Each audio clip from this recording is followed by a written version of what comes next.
Você já foi traído por pessoas que diziam te amar? José conhecia bem essa dor. Hoje você vai ouvir a história de um homem que desceu ao fundo do poço, foi vendido como escravo, injustiçado e esquecido, até que Deus o colocou no trono de uma nação inteira. A jornada de José começa na casa de seu pai, Jacó. Ele era o filho favorito, um símbolo vivo do amor de seu pai, um amor materializado em um manto deslumbrante, de muitas cores. Para seus irmãos mais velhos, aquele manto não era sinal de amor, mas de preferência, cada cor era um lembrete do lugar que eles não ocupavam no coração de Jacó. E então vieram os sonhos. José, em sua inocência, sonhava com feixes de trigo se curvando diante do céu, com o sol, a lua e 11 estrelas se prostrando a ele.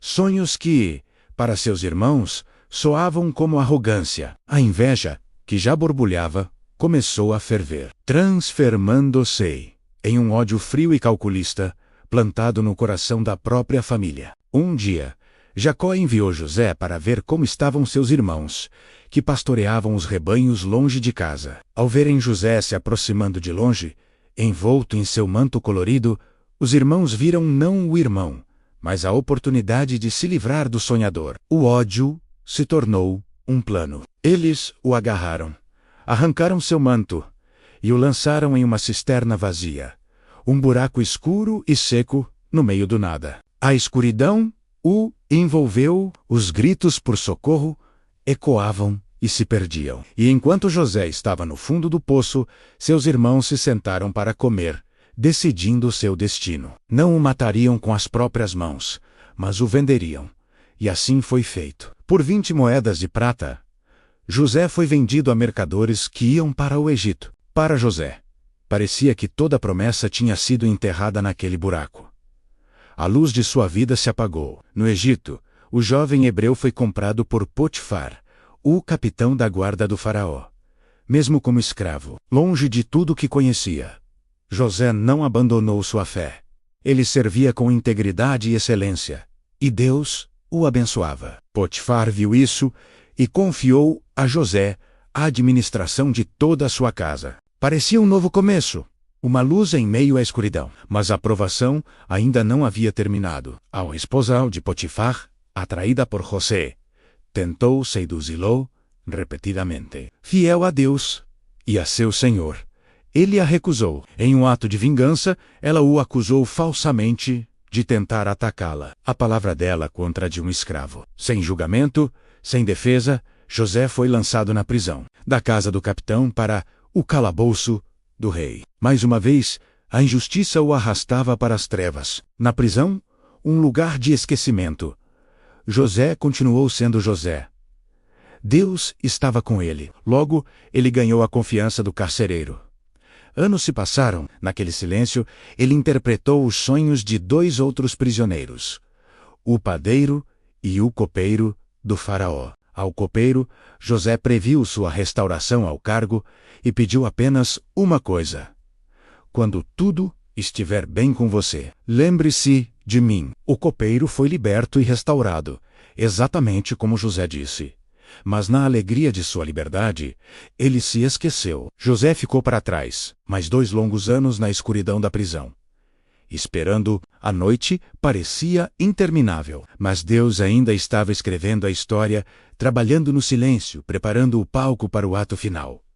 Então, o próprio faraó sonhou. Sonhos perturbadores que nenhum de seus sábios ou magos conseguia decifrar. Foi nesse momento de crise nacional que a memória do copeiro despertou. Ele se lembrou do jovem hebreu na prisão. Imediatamente José foi tirado do calabouço, limpo, vestido e levado à presença do homem mais poderoso do mundo. Diante de Faraó, José não reivindicou sabedoria para si, mas disse: não está em mim. Deus é quem dará a Faraó uma resposta de paz. Ele interpretou os sonhos. 7 anos de fartura avassaladora, seguidos por 7 anos de uma fome devastadora. E mais, ele ofereceu um plano. Faraó, maravilhado com a sabedoria divina que emanava de José, não hesitou. Ele o nomeou governador de todo o Egito, o segundo no comando. Do fundo da prisão ao trono, O escravo se tornou senhor. Anos depois, a fome que José previu chegou, e era severa em toda a terra. E de Canaã vieram 10 homens em busca de grãos. Eram seus irmãos. Eles se curvaram diante dele, o poderoso governador egípcio, sem reconhecê-lo. Seus sonhos de infância estavam se cumprindo diante de seus olhos. Após provar seus corações, o momento da verdade chegou. A emoção que ele segurou por tanto tempo transbordou, e José se revelou. Eu sou José, o irmão que vocês venderam para o Egito. O medo tomou conta deles. Mas as palavras de José não foram de vingança, mas de graça. Ele disse a eles: Não se entristeçam. Vocês intentaram o mal contra mim, mas Deus transformou esse mal em bem, para salvar muitas vidas. A história de José ecoa em nossas próprias vidas. Talvez você conheça a dor da traição, o peso da injustiça, a solidão das temporadas de silêncio e o desespero das portas fechadas. Talvez você sinta que está em um poço, em uma prisão, esquecido. Mas a jornada de José nos mostra que mesmo quando tudo parece trevas, Deus está trabalhando nos bastidores. Às vezes, o poço, a prisão e o silêncio são parte do caminho necessário para nos levar ao nosso propósito. Entre a luz e a escuridão, ele ainda escreve histórias de redenção. Se essa história falou com você, deixe seu like, compartilhe com alguém que precisa ouvir isso e se inscreva no canal. Entre Luz e Trevas, Bíblia para mais histórias da Palavra de Deus, narradas com o respeito e a profundidade que elas merecem.